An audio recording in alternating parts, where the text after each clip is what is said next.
কে রে আমার হরিয়া করে করতে হেকে ও বুঝছি তার মানে ঈদের মধ্যে বোন কাপড় চোপড় কিনে হারতাছে না তাতে পোলার কাছে টেহা যাবে ডিঙ্গাইতেছে আমি এখানে যাই না করতাছি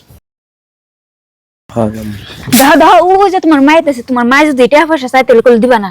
কেরে বুঝি তোর হরি যদি তোর জামা ঠেলতে বসে চাই তাই দিব না কে? হ্যাঁ আপনি চুপ থাকুন কি হয় পরে দেখেন নি গেদা তোর কাছে একটা ঠেকা ফিরাইলে কি ঠেকাই ফেরাইলাম মা গেদা সমাজে থেকে হারাম টাকাটা দিতেছে ফেতারা পয়সা তারাবির পয়সা দিবার নিগে তাহলে 1000 টাকা আমার দেশ না তারাবির পয়সা আর ফেতারা পয়সা দিকে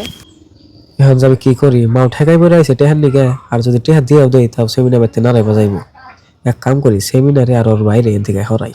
হ্যাঁ মা তুমি এটা কি বেসাল নিয়ে আইছো তোমার থেকে আলাদা হইছি তাও তুমি ফেতারা পয়সা নিবার নিয়ে আইছো আমার ঠাকুর কোনো টাকা পয়সা নাই টাকা পয়সা দিহাম না হরান থেকে আর সেমিনার তুমি ঘরে যা বাজারে ব্যাগটা আর আমার মোবাইলটা নিয়ে আমি বাজার করবার যাব ও আমি নিয়েতেছি সেমিনার তো গেল গে এখন যে সেমিনার বাইরে কেমনি করে হরাইলে হদাই মার টেহাটা দিয়ে দিয়ে হারতাছি ভাই আমি একটা কথা কম শুনলাম কি কি কথা ভাই কোনছে বুঝি তো ঘরে গেল এই ফাঁকে মা রেটে দিয়ে দেন আমি বুঝি দেখবো না নারায় বসবো না। হ ভাই আমি ঠিক কথাই কইছুন না তাহলে গেলে আমি বলে কইন না না আমি কম না। হ্যাঁ মা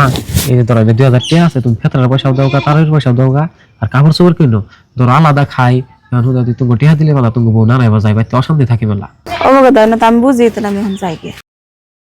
এটা ঠিক হলো না ভাই ভাই ঠিক এই যে ধরো ব্যাগ আর মোবাইল আর তোমার মাই কোনে গেল মা গেছে গা গেছে গা ভালো এসে আবার তো টাকা পয়সা দাও নাই হে তুমি পাগল না আমি টাকা পয়সা দিমকে দাও বাজার করে নিয়ে আর ভাই এখন বাজারে কোনো নি